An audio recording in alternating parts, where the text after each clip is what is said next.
Voilà, je pense qu'on va pouvoir commencer. J'attendais quelques instants que les derniers participants puissent arriver, disons les retardataires. J'espère d'abord que vous allez bien. Ça fait un moment maintenant qu'on n'a plus donné de webinaire puisque vous étiez tous en reprise de travail. Donc, je vous propose aujourd'hui de reprendre ces webinaires pour redémarrer l'année, disons, scolaire d'un bon pied, puisque maintenant le mois de septembre est vraiment à nos portes et qu'il est temps, en tout cas pour les agences, d'envisager de reprendre leur communication de façon vraiment bien établie. Alors, il faut savoir que le mois de septembre est aussi un moment où vous pouvez reprendre votre communication de façon un peu nouvelle parce que généralement les gens sortent des vacances, etc. Donc il y a vraiment deux moments de l'année où on peut se renouveler, c'est à peu près le mois de septembre et le mois de janvier où les gens s'attendent à voir des nouveautés, à voir quelque chose, disons, d'un peu différent sur vos pages et sur vos réseaux. Et donc là, on va en parler aujourd'hui et on va parler aussi surtout de comment vous pouvez décider d'établir un plan de communication qui soit efficace. Parce que je me rends bien compte quand je vois les questions que je reçois que souvent, vous partez un petit peu dans tous les sens, vous entendez parler d'un truc, alors vous avez envie de le faire, mais sans forcément avoir réfléchi à la correspondance entre cette nouveauté et votre public, par exemple. Donc, ici, c'est ce qu'on va voir. On va voir un peu comment faire les bons choix parce que c'est vraiment la première chose à faire avant de vous lancer dans quoi que ce soit, c'est de vraiment faire les bons choix et établir un budget qui soit raisonnable et réfléchi et qui ne parte pas dans tous les sens, encore une fois. Donc, je vais vous partager de nouveau mon écran.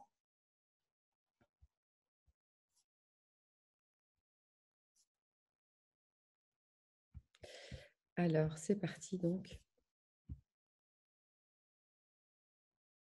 Ça devrait, voilà.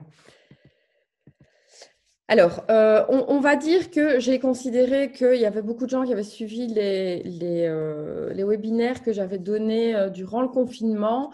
Maintenant, je suis partie de l'idée que vous compreniez un peu les prérequis, mais je vais les rappeler rapidement. C'est-à-dire, quand je parle de prérequis, je parle de prérequis de marketing digital parce que je me rends bien compte que c'est quelque chose d'assez complexe. Si jamais vous sentez que vous faites une grosse soupe là-dedans, il y a toutes les vidéos qui se trouvent sur la page YouTube de Flex4Imo. Vous pouvez alors remonter dans les anciens webinaires, mais très rapidement, ce qu'il faut bien comprendre, c'est que votre marketing digital va s'articuler autour en fait de votre site web, qui est vraiment au centre de votre communication. Donc, vous voyez le site web. Que le site web, il doit être référencé correctement pour se retrouver dans les résultats de la Google SERP, donc les résultats Google, que pour ça, il doit répondre à des requêtes pour retomber sur votre site web. Alors que généralement, Google va classer votre site web sur son ergonomie, son référencement et aussi sur le nombre de visites qu'il génère. Parce que plus il est visité, plus il remonte dans les résultats de Google. J'ai donné déjà des webinaires qui sont en ligne sur ces sujets-là, sur comment améliorer votre site web. Les outils principaux, c'est Google Analytics et SEMrush. Donc, ils sont rappelés là. Alors, autour de votre site web, on va avoir forcément en premier le moins cher, donc le remarketing. Le remarketing, rappel rapide. Le remarketing, c'est quand vous allez sur un site et que vous revoyez de la pub pour ce site à d'autres endroits ensuite. Donc, on a déposé dans votre navigateur un cookie et ce cookie va générer des rappels de la marque que vous avez vue. C'est une façon pas chère de se rappeler auprès de son audience. Alors, on va avoir le content marketing, donc le marketing de contenu, généralement, que vous allez créer essentiellement sur votre site web dans la partie blog. Donc, vous allez référencer encore mieux votre site web avec la partie blog, avec des articles. Vous allez pouvoir ajouter également des vidéos, des infographies. C'est du contenu que vous proposez à votre audience qui va pouvoir aller chercher des réponses dans votre content marketing. Alors ensuite, il y a les réseaux sociaux avec Facebook, LinkedIn qui sont, selon moi, dans l'immobilier, les deux priorités. Je vais encore expliquer pourquoi juste après. Ensuite, on a Instagram qui est un peu plus compliqué à utiliser. Il y a aussi des webinaires sur Flex4Imo sur le sujet. Pinterest qui, selon moi, est celui que vous devriez commencer à essayer d'utiliser un peu mieux parce qu'il est extrêmement fréquenté. Et Twitter, si vous êtes français, Twitter est une nécessité. Si vous n'êtes pas français en Belgique, Twitter a à peu près 0 retentissement auprès de l'audience. Alors, les outils tout de suite, Tailwind, Buffer, qui sont vos outils finalement de gestion de vos contenus réseaux sociaux, puisque l'idéal au niveau des réseaux sociaux, c'est que vous n'y passiez pas votre vie et que vous puissiez programmer votre travail.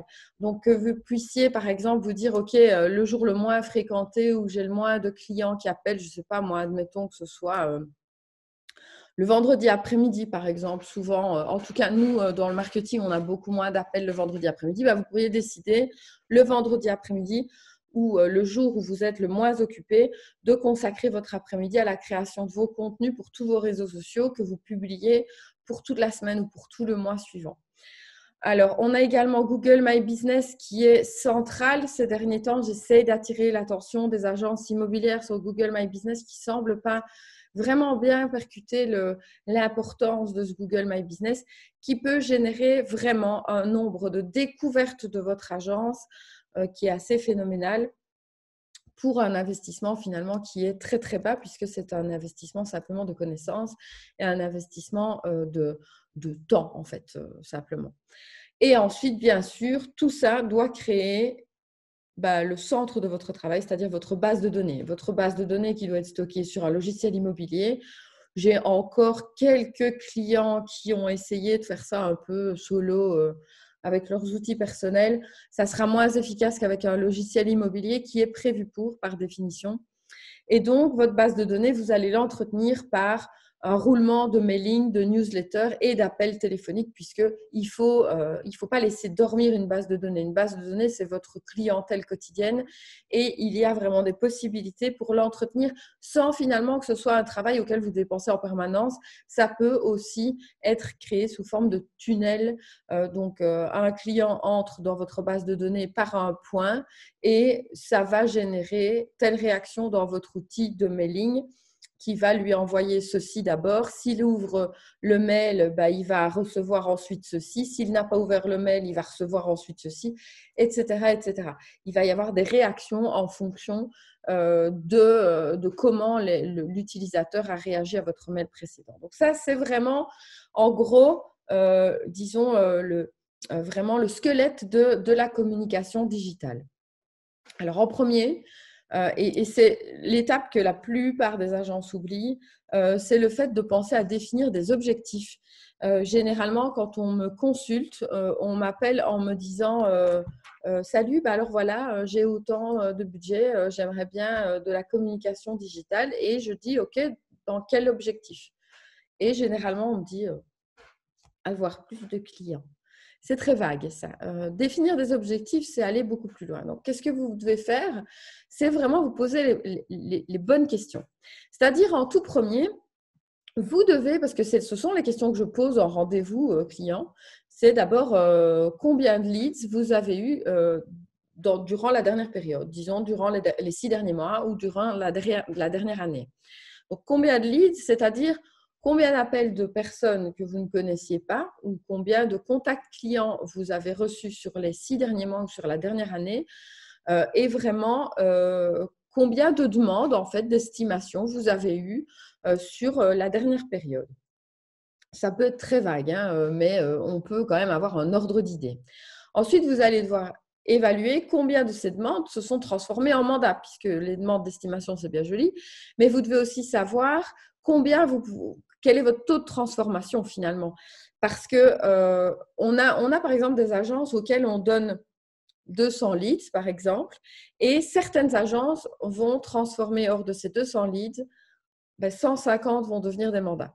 Et on en a d'autres, on leur en donne 200 et 50 vont être transformés en mandats. Là, il y a un problème qui ne vient plus de la communication, soit de la qualité des leads, mais souvent, puisque l'outil est similaire, la qualité de leads est similaire. Donc, si on vous amène un nombre de leads, combien en transformez-vous et quelle est la raison pour laquelle ces leads sont transformés ou ne le sont pas? C'est une des premières choses. Ensuite, donc, le ratio est vraiment important et il faut comprendre d'où viennent les déchets aussi. Parce qu'alors, on peut aussi voir d'où viennent les leads non qualifiants. Les leads non qualifiants, ceux qui ne vont pas se transformer en mandat, ne servent à rien. Si, par exemple, je ne sais pas moi, vous faites une publication dans un magazine et que cette publication vous amène en général X leads et que ces leads, vous allez en transformer 1% en mandat, est-ce que ça vaut la peine de continuer à investir dans ce domaine-là? C'est une question que vous devez vous poser. Donc, vous devez vous demander réellement d'abord combien de mandats vous voulez. C'est bête, mais c'est une vraie question. Vous voulez combien de mandats sur l'année? C'est la question que vous devez vous poser. Vous devez savoir quel résultat vous voulez, combien de mandats vous voulez, et pour ça, combien de leads vous avez besoin de recevoir. Donc, c'est vraiment la première question. C'est ça un objectif. Définir un objectif, c'est bonjour, j'ai besoin de 30 mandats sur mon année. Pour ça, j'ai besoin de 90 leads. Qu'est-ce que je dois investir pour avoir 90 leads? C'est la première question que vous devez vous poser. Combien de leads avez-vous besoin? De combien de leads avez-vous besoin? Première chose. Parce que des fois, on a des gens qui viennent vers nous avec un budget, par exemple, de 5 000 € annuel. 5 000 € annuels et qui nous disent, voilà, j'ai besoin de 60 mandats. C'est impossible. Techniquement, c'est impossible. Cet investissement n'amènera jamais 60 mandats. C'est impossible. Impossible. Si vous voulez des mandats dans ce cas-là, la seule chose que je peux vous conseiller, c'est d'aller dans toutes les buvettes de foot, comme avant en fait, hein, d'aller dans tous les rendez-vous locaux, etc. et d'essayer d'avoir des mandats naturels qui vont venir par votre présence. Mais l'investissement digital, il faut être lucide, ça a un coût qu'on va voir et qu'on va détailler juste après. Alors,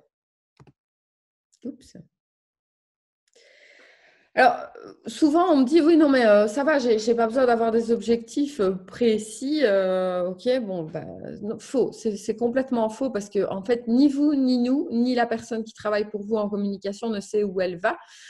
S'il n'y a pas de définition d'objectif, un objectif, c'est réellement chiffrable, c'est atteignable. Alors, c'est atteignable et comme c'est chiffrable, vous savez pertinemment, précisément ce que vous avez à investir. Il y a des agences qui demandent un plan de communication et qui vont ensuite en banque demander un prêt pour leur investissement en communication et qui vont recevoir les résultats de cet investissement et qui vont permettre justement d'avancer plus loin.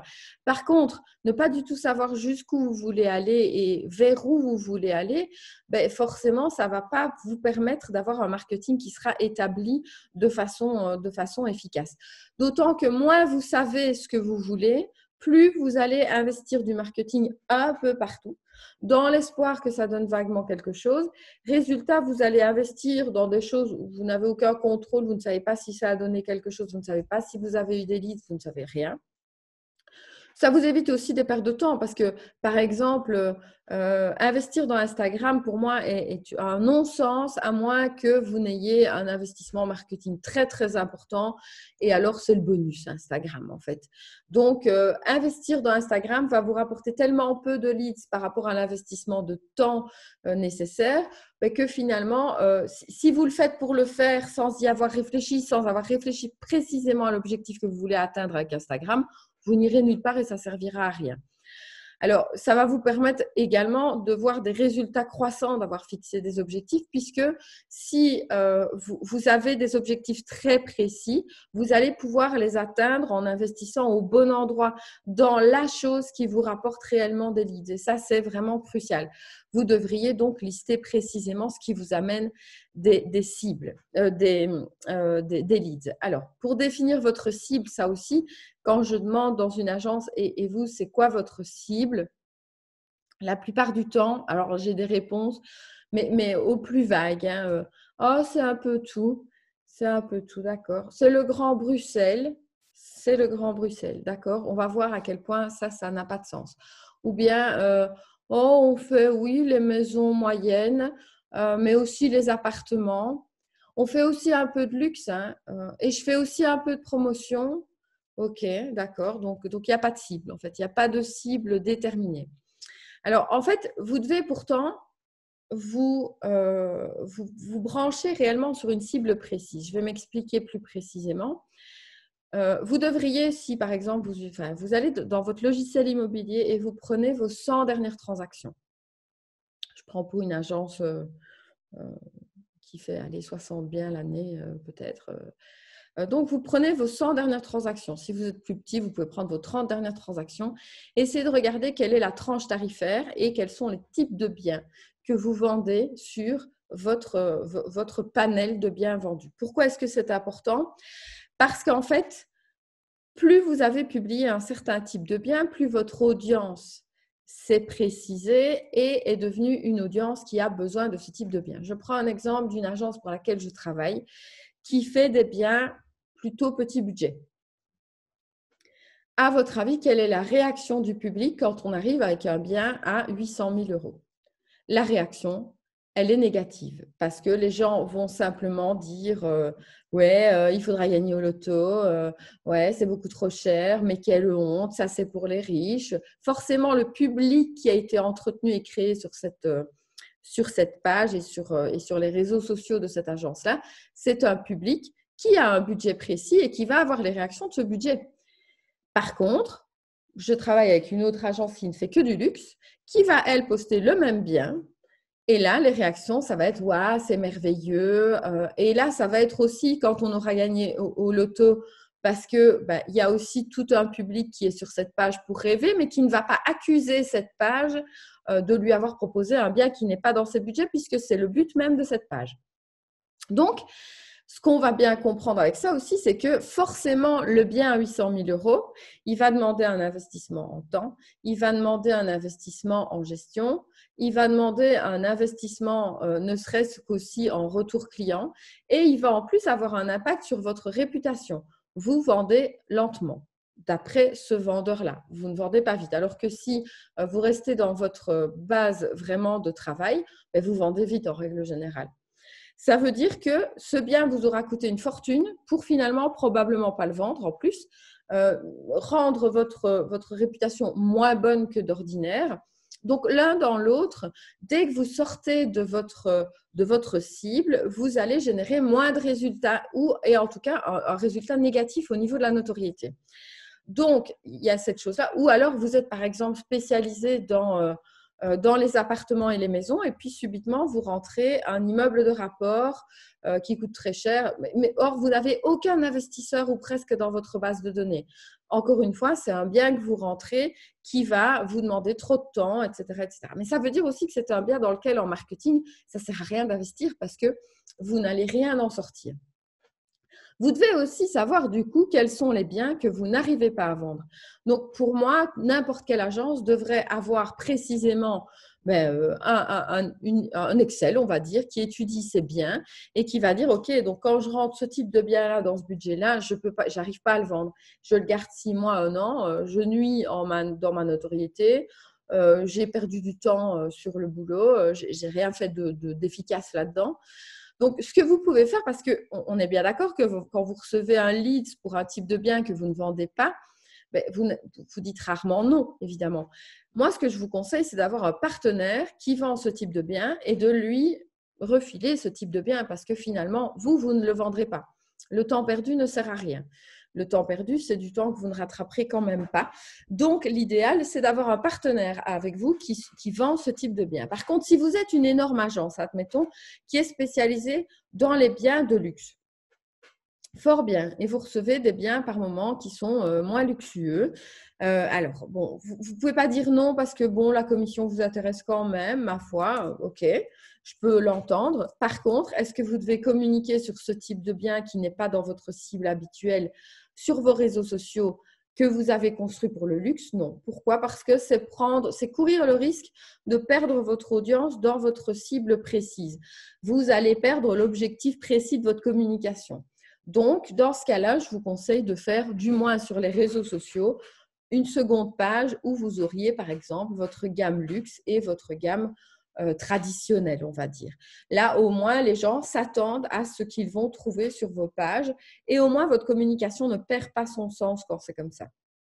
Donc, l'idéal avant de communiquer, c'est de vraiment établir une vraie étude de persona et de travailler votre stratégie dans le sens de votre clientèle. Ça ne sert à rien d'aller essayer d'être sur tous les types de propositions immobilières parce parce que finalement, ben, vous allez aller un peu partout et jamais vraiment quelque part.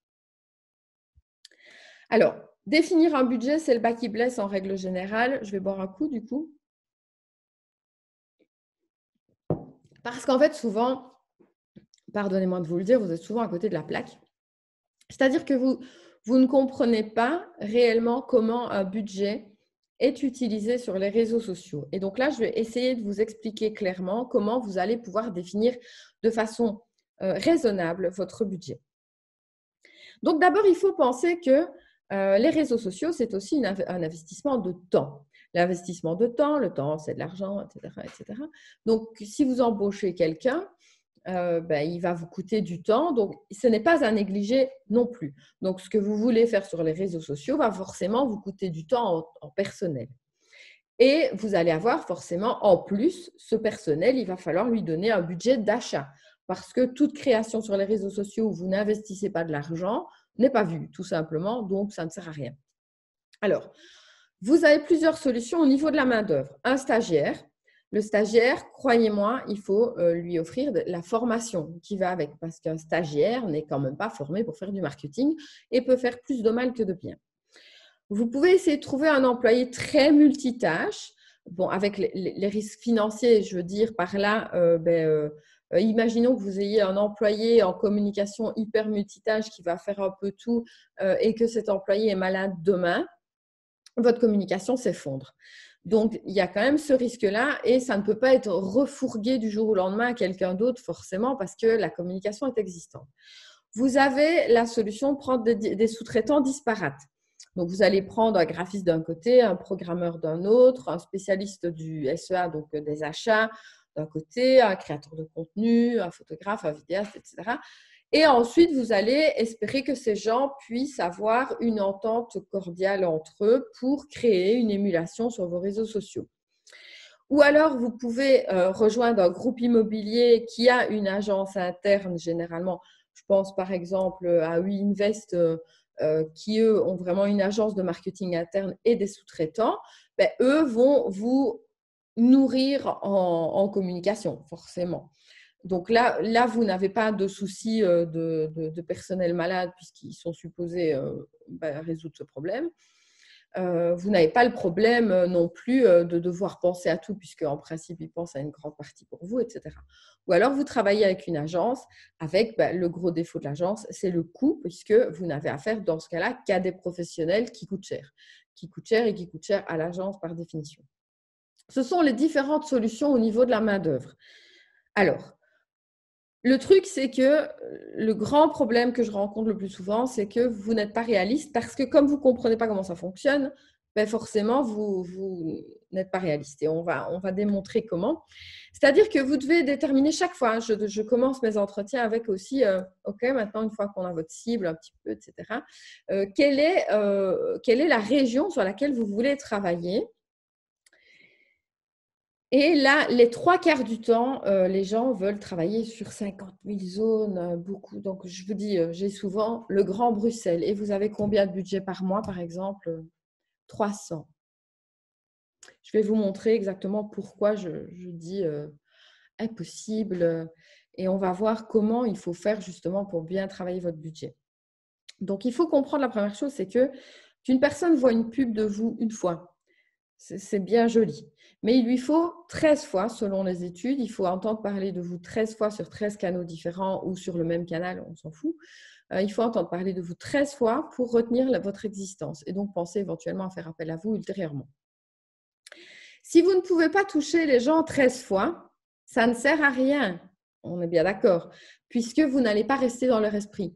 Vous vous en foutez de montrer votre pub une fois à 1 million de personnes si ce million de personnes vous a oublié demain. C'est d'ailleurs ce que fait la pub en règle générale. On va essayer de diffuser à la même heure pour toucher tout le temps la même cible, pour essayer qu'en permanence, elle revoie la même pub pour la retenir. Vinted, par exemple. Bon, là, je ne sais pas s'il y a beaucoup de femmes ici présentes aujourd'hui, mais souvent dans les émissions féminines, on a Vinted qui tu ne le portes plus, vends-le, tu ne le portes plus, vends-le. On vous l'a répété tellement de fois que vous ne pouvez pas oublier l'existence de ce truc. C'est la même chose. Donc, ce que vous devez faire, c'est investir suffisamment pour toucher 13 fois les gens. Et je prends donc un exemple classique. Un objectif de portée. Donc, quand je demande aux gens, on me dit souvent, je vous ai dit, le Grand Bruxelles. Donc, OK, je prends le Grand Bruxelles, Bruxelles avec 40 km aux alentours de Bruxelles. Ouais, c'est à peu près le secteur qu'on va souvent me dire. Et donc, Facebook va me permettre d'évaluer quelle est la taille de cette cible. Donc, l'audience, c'est une audience de 3 200 000 personnes. D'accord? De plus de 18 ans. Hein. 3 200 000 personnes. Je pourrais réduire en prenant un âge un peu plus élevé, hein, ce n'est pas très grave. Et donc, j'ai des gens qui vont me dire, OK, j'ai 150 € par mois d'achat. D'achat, puisqu'il y a le graphisme en plus, hein, il y a la création du contenu, la gestion du community manager, les réunions pour décider ce qu'on va faire, etc., etc. Et donc, on va me dire, OK, j'ai 150 € par mois à mettre sur la zone. OK.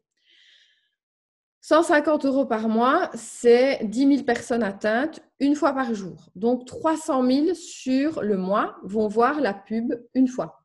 D'accord? Donc, 300 000 personnes. Je vais toucher 300 000 personnes sur 3 millions, mais une fois. Donc, ces gens, demain, ils m'ont oublié.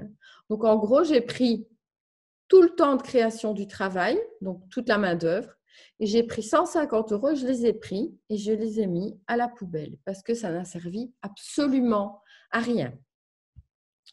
Je prends un autre exemple. J'ai réduit la taille de l'audience, donc j'ai un peu plus ciblé. Je suis sur Odergame au hasard.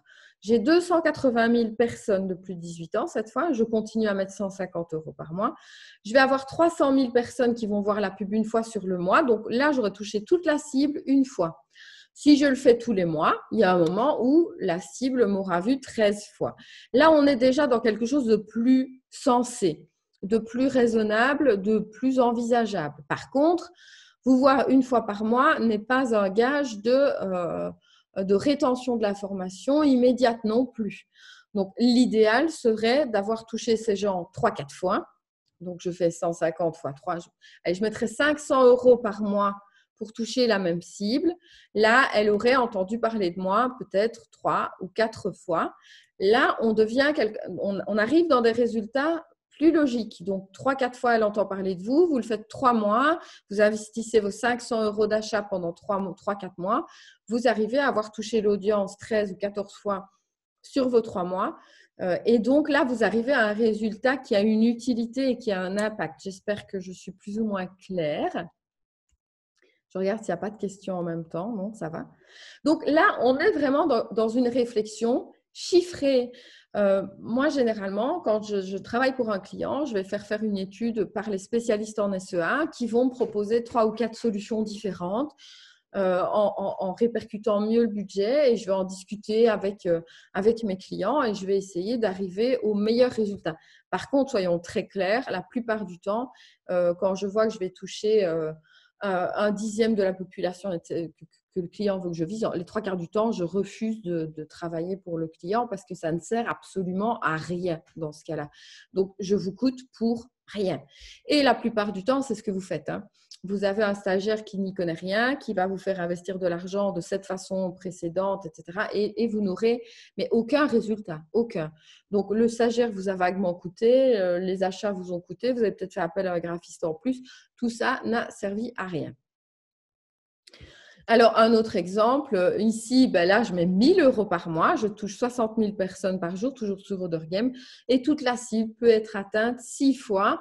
Bon, alors, il faut configurer le taux de répétition dans le Business Manager. Bon, ça, c'est le boulot des spécialistes SEA qui vont configurer un bon taux de répétition pour vraiment être certain qu'on va toucher la cible un certain nombre de fois.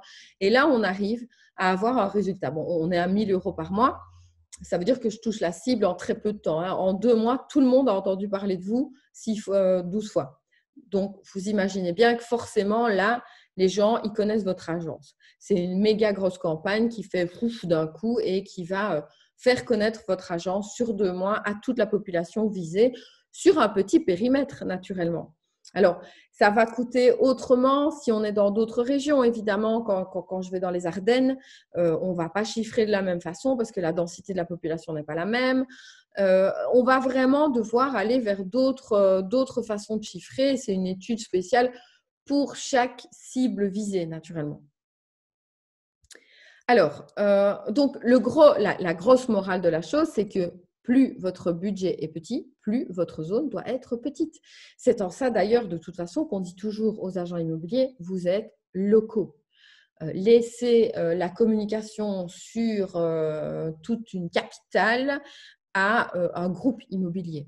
Vous êtes une agence locale, vous êtes 2 agents dans un petit bureau, ça ne sert absolument à rien d'aller investir 150 € par mois sur tout Bruxelles. Ça ne sert à rien, vous n'existez pas dans ce cas-là, vous êtes noyé, vous êtes un tout petit poisson dans tout l'univers, tandis que si vous cibliez, disons, 4 ou 5 rues et un quartier, et que vous mettiez votre investissement sur cette rue-là, sur ce quartier-là, là, vous arrivez à quelque chose. Et donc, quand vous avez un petit budget, vous avez une petite zone, et vous ne devez utiliser qu'un seul réseau, puisque vous allez devoir mettre absolument toute votre énergie et tout votre budget sur un seul réseau pour qu'il ait un impact réel. Ok, donc plus votre budget est réduit, plus votre cible doit être bien travaillée. Parce que plus on a de budget, j'ai un concept immobilier récemment qui m'a dit hier d'ailleurs que son investissement avait été rentable en moins d'un an et qu'il avait récupéré son investissement marketing sur moins d'un an. Oui, en même temps, le budget est important.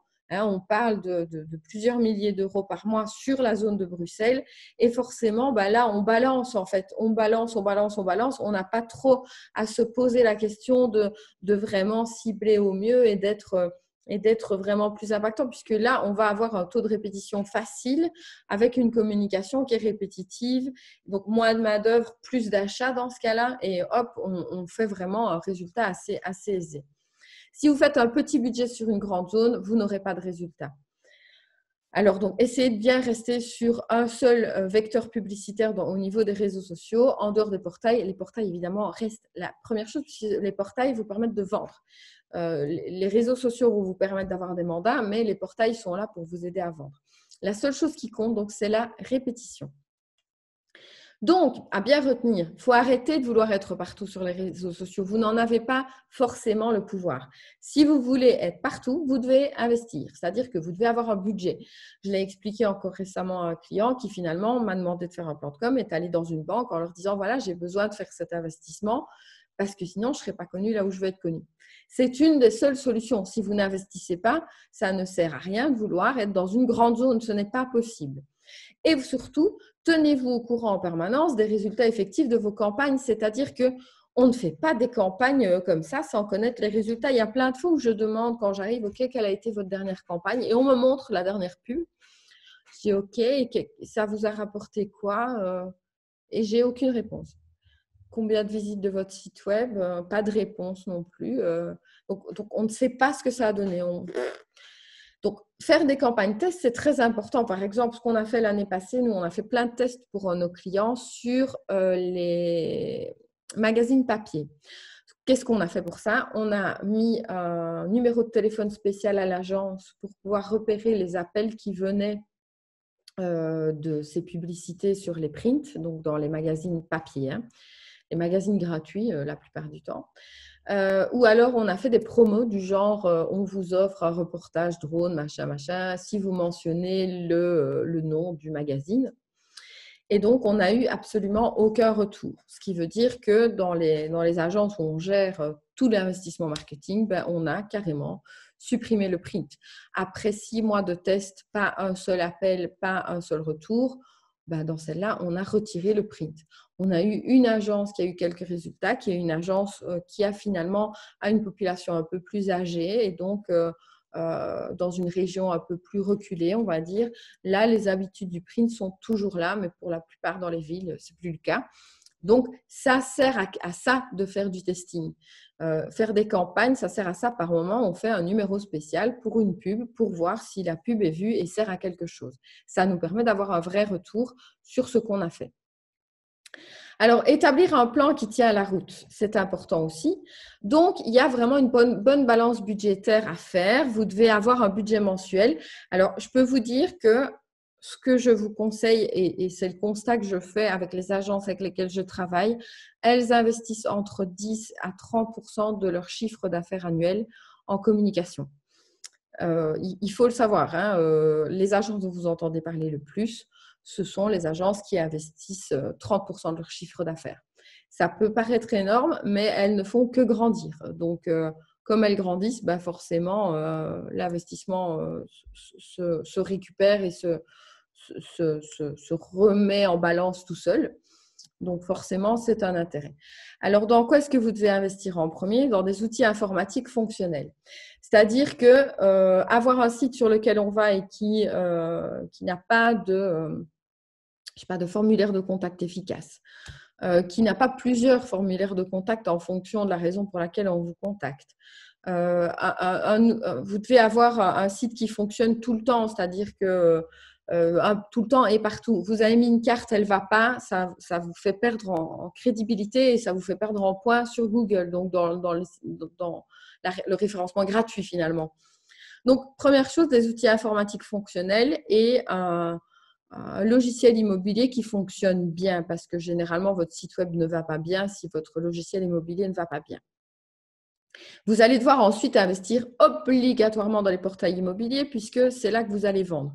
Alors, j'entends bien, je sais que je viens d'ailleurs d'écrire un article pour Fédéria récemment.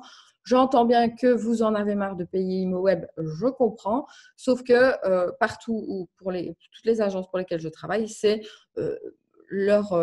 vraiment leur fournisseur de leads en vente principal. Donc, on ne peut pas vraiment se permettre d'abattre un géant dans ce cas-là. Le jour où vos réseaux sociaux vous permettront de vendre aussi vite, j'ai des agences qui sont pas loin d'arriver à 50-50. Là, vous pourrez y réfléchir, mais en attendant, il faut savoir que les réseaux sociaux vous coûteront quasiment aussi cher. À part que vous avez le contrôle total, ça vous coûte quasiment aussi cher que de payer ImoWeb dans ce cas-là. Donc, bon, l'un dans l'autre, est-ce que ça vaut la peine de faire cette conversion? Je ne suis pas certaine dans ce cas-là. Donc, vos portails immobiliers sont centraux et c'est un investissement qui n'est pas, que vous ne pouvez pas oublier. Ensuite, Google. Google est incontournable, encore une fois. Si vous ne travaillez pas bien votre référencement et votre Google My Business, etc., vous n'arrivez pas premier dans les résultats de recherche. Ce sont des choses qui vous permettent d'avoir des résultats gratuits. J'ai vu récemment que Google My Business d'un de mes clients lui avait rapporté plus de 7000 nouvelles personnes qui ont entendu parler de l'agence ce mois-ci, sur un mois. 7000 nouvelles personnes. 7000 qui découvraient l'agence grâce à Google My Business, où on ne fait pas énormément de travail. Hein. C'est un petit travail, l'entretien de Google My Business, mais les résultats sont sidérants. Donc, Google, ce serait pour moi le troisième où vous devriez investir. Ensuite, Facebook, parce que là, votre avenir y est encore. Je sais que vous me parlez de Instagram, etc. Instagram en immobilier, j'ai encore aucun client qui a des résultats. Aucun. Ça viendra, c'est quelque chose qu'il faut travailler pour préparer l'avenir, mais vous avez encore 10 ans devant vous. Hein, et d'ici là, peut-être que Instagram sera remplacé par TikTok et probablement. Donc, je crois que la génération Instagram, vous allez la jumper jusqu'à la suivante, parce que la génération Instagram devient Facebook. Hein. Instagram et Facebook s'étant totalement mariés, vous touchez la génération Instagram via votre Facebook. Donc, pourquoi prendre la peine de vraiment travailler en Instagram? Et la génération suivante, elle est plus sur TikTok actuellement, mais on n'est pas certain que ça va durer, puisqu'Instagram est en train d'installer un système typique de TikTok avec la formule qu'ils appellent les réels. Donc, TikTok a repris le mode opératoire de Snapchat avec les stories. Maintenant, il reprend le mode opératoire de TikTok avec les réels. Et donc, peut-être même que Facebook va dominer totalement l'univers des réseaux sociaux à l'avenir s'il arrive à supplanter TikTok comme il l'a fait pour Snapchat. Donc, bon, c'est à voir. Pour moi, Facebook est quand même le centre à travailler actuellement.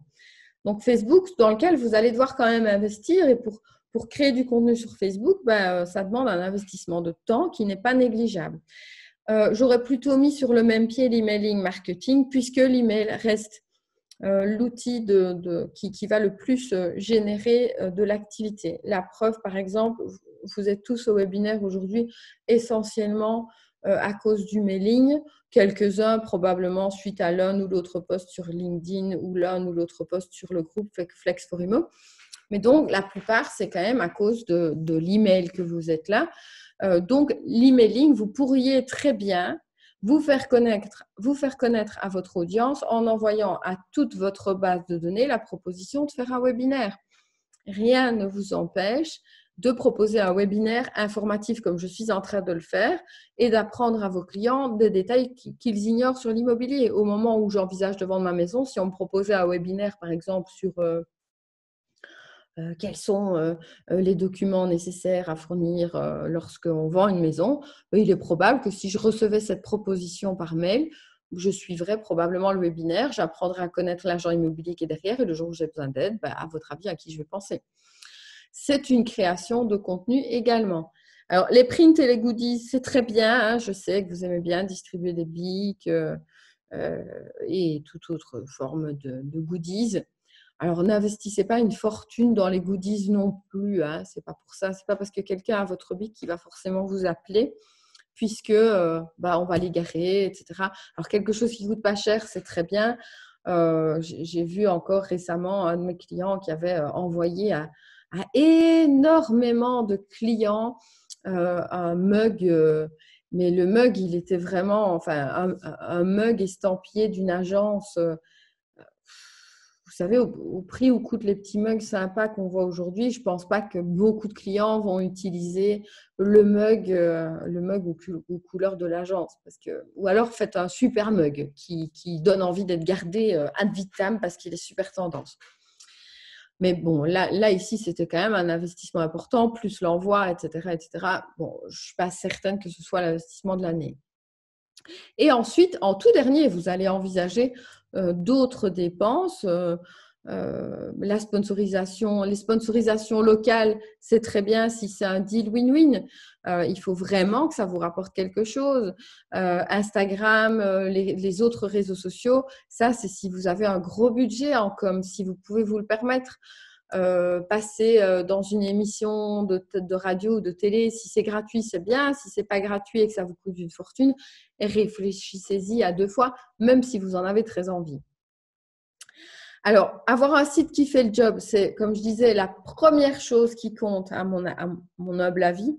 C'est-à-dire, sans site, vous n'avez pas de place dans Google. Je vois encore aujourd'hui des sites qui ne sont pas HTTPS ou des sites qui ne sont pas responsive. J'arrive sur des sites, parfois je me dis, mais pourquoi avez-vous un site? Pourquoi avoir un site s'il ne va pas? Pourquoi avoir un site si la moitié des trucs où je clique, ça ne fonctionne pas? Pourquoi avoir un site si je ne peux même pas le regarder sur un téléphone? 75% des gens vont arriver sur votre site web avec leur téléphone. Si votre site ne fait pas le boulot, ça ne sert à rien. Avez-vous testé votre site partout correctement et sur plein d'autres outils, hein, que vous passiez d'un iPhone à un Android, vous allez avoir des résultats différents. Faites le job, faites le test. Alors, un bon référencement plutôt que 1000 outils qui ne marchent pas. Alors, le nombre de fois où j'ai des gens qui viennent vers moi en me disant « Oui, alors je voudrais que ça permette de faire. Alors, je voudrais un truc qui monte et qui va faire comme ça, avec un machin qui fait des fleurs. » Super. Alors, bon, nous, on peut le faire, hein, et ça va marcher, mais ça coûte un pont, ça. Donc, vous allez aller le faire chez un amateur qui fait des sites web et un peu de com, etc. Il va bien écouter ce que vous allez dire. Il n'arrivera pas à le faire, ça ne marchera pas. Ça ne sert à rien non plus. Avoir des tas d'outils qui ne marchent pas ne sert à rien. Ça donne juste l'impression que ce que vous faites, vous ne le faites pas bien. Donc, plutôt que 1000 outils, investissez dans un bon référencement. L'essentiel, c'est qu'on vous trouve et que quand on arrive sur votre site, on trouve vos biens. Ensuite, un bon logiciel immobilier. Le bon logiciel immobilier, c'est surtout pour l'ADB. Alors, les portails immobiliers, comment faire pour vraiment savoir dans lesquels vous devez investir?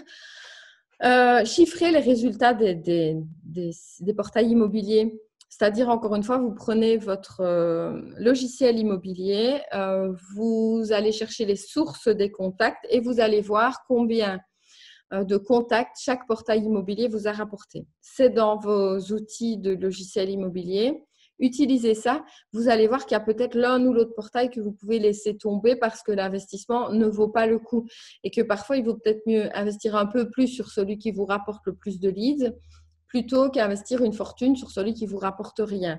Donc, vraiment, allez voir, faites le chiffre, faites le ratio entre l'investissement et ce que ça vous a rapporté et puis ensuite, repartez sur de bonnes bases à ce niveau-là. Alors, éliminer aussi tout ce qui est superflu. Est-ce que, par exemple, voilà, quand j'entends parler de ImoWeb coûte cher, ce que je vois qui coûte cher beaucoup et qui ne rapporte pas forcément de résultats, c'est tout ce qui est bannering, de mettre votre agence immobilière en vue, etc. Est-ce que vous avez du résultat avec ça? Vous devez le savoir. Est-ce que si vous avez mis… encore une agence que je connais bien a investi 70 000 € dans le bannering sur ImoWeb et j'ai demandé OK, et ça a généré combien d'appels? On ne savait pas me répondre.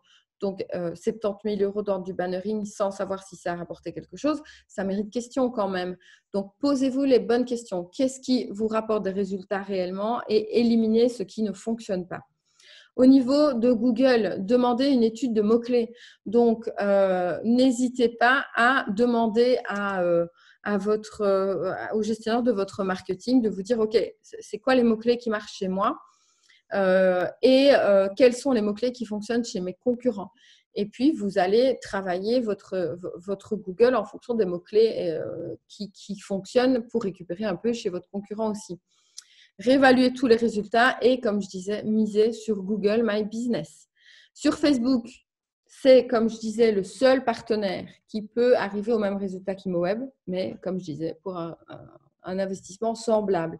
Alors, bon, je suis navrée souvent d'en arriver à ce résultat et à ce constat, mais il faut bien que je dise aux gens, OK, vous voulez quitter ImoWeb, donnez-nous la même somme d'investissement qu'à lui et on apportera le même résultat. Mais l'un dans l'autre, c'est le constat. Ni Facebook ni ImoWeb ne sont des ASBL qui sont tournés vers l'aide à l'humain. Hein. C'est pas le but. Vous non plus d'ailleurs. Hein. Vous ne faites pas des entreprises parce que vous voulez aider votre prochain. Hein. Vous voulez quand même manger dessus à un moment.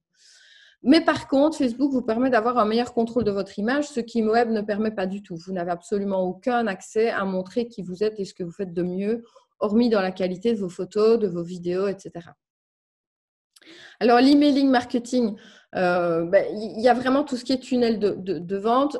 Pour tout le monde, c'est le plus grand apporteur d'affaires, c'est l'emailing. Vous pouvez vraiment tout contrôler, vous pouvez tout préparer. Donc, alors, il y a certains logiciels immobiliers qui proposent en plus des emailing gratuits. Vous n'avez pas autant de fonctionnalités naturellement que, par exemple, un outil comme Mailchimp. Nous, on se sert quand même de Mailchimp et on va vraiment suivre le parcours des gens. Dans les logiciels immobiliers, vous ne pourrez pas, donc il va falloir le faire manuellement. Mais par contre, c'est gratuit. Au-delà d'un certain nombre d'envois, on se rend bien compte que ça fait planter le système.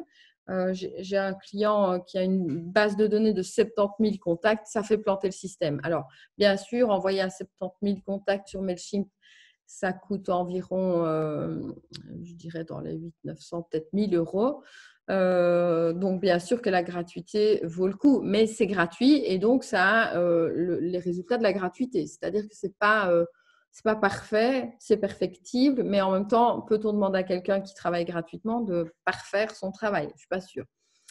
L'ADB, croyez-moi, c'est la vie. Vous ne devez jamais construire votre réputation sans DB.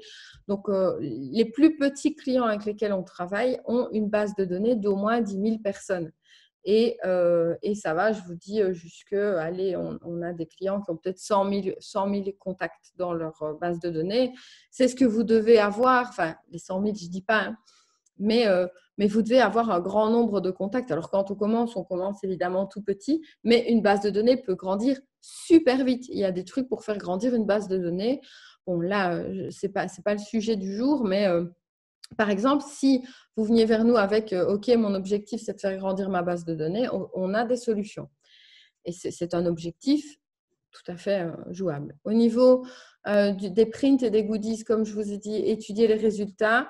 Le rapport qualité-prix est important et ça vous permet quand même un contrôle de votre image aussi. Alors, de quoi allez-vous parler? Ça, c'est, vous voyez, je suis à la fin du webinaire. Que mettre en valeur? Il faut à un moment ouvrir les yeux. Je suis désolée de cette information, mais vous dites tout ce que vous faites, des photos professionnelles, que vous utilisez les réseaux sociaux, que vous utilisez les portails immobiliers, que vous avez une grosse base de données qui va apporter des clients tout cuits à vos clients. que vous avez une newsletter, etc., etc. C'est super.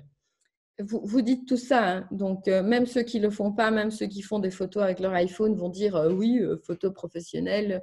Donc à partir du moment où vous faites tous à peu près la même chose et que vous avez à peu près tous le même argument, il va falloir essayer de trouver quelle est votre vraie différence. Et pour ça, il va peut-être falloir la créer, votre vraie différence. C'est à vous de trouver votre vraie différence. Par exemple, je suis spécialisée dans tel domaine ou je vais vous apporter mon aide pour telle et telle et telle chose que les autres ne font pas.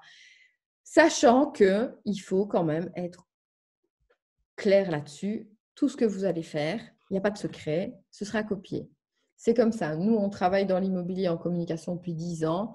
Il n'y a pas un truc qu'on invente qui n'est pas copié un mois après par 5 agences et un an après par toutes les agences. Par exemple, le fameux système de mettre en troisième photo le logo, on a inventé ça il y a Mathusalem et puis maintenant, c'est un peu, toutes les agences le font. Ça devient carrément super ringard, quoi. Donc, nous, on va réfléchir à autre chose que tout le monde va copier ensuite. Mais voilà, votre différence, vous allez devoir la trouver. Ça peut être, on est une équipe plus jeune, ça peut être, on est une équipe plus vieille, plus mature, qui gère mieux. Ça peut être, on est spécialisé dans le premier achat, on est spécialisé dans les maisons de maître. Ça peut être ce que vous voulez, mais il faut vous trouver une différence. Parce que tant que vous n'avez pas de différence, vous êtes une parmi tant d'autres. Alors, personnalisez votre message, c'est-à-dire que vous devez avoir un message qui vous ressemble. Il ne faut pas tout le temps changer de communication. Je vois plein d'agences comme ça qui, un coup, vont tenter le « je suis sympa » avec le patron qui parle en face caméra et qui est super sympa. Et puis, la semaine suivante, une communication hyper fonctionnelle, très froide et très carrée. Ça n'a pas de sens. On ne part pas dans tous les sens comme ça. Vous allez adopter un ton et ce ton doit rester le même de A à Z. Si vous êtes drôle, vous êtes drôle jusqu'au bout. Si vous êtes chiant, mais professionnel, soyez chiant et professionnel. Chacun a son public également. Il faut bien se dire que moi, ce que j'entends en permanence, c'est je veux copier Winvest, je veux faire la même chose que… je prends Winvest parce que c'est le premier qui me vient à l'esprit parce qu'ils ont fait beaucoup de digital.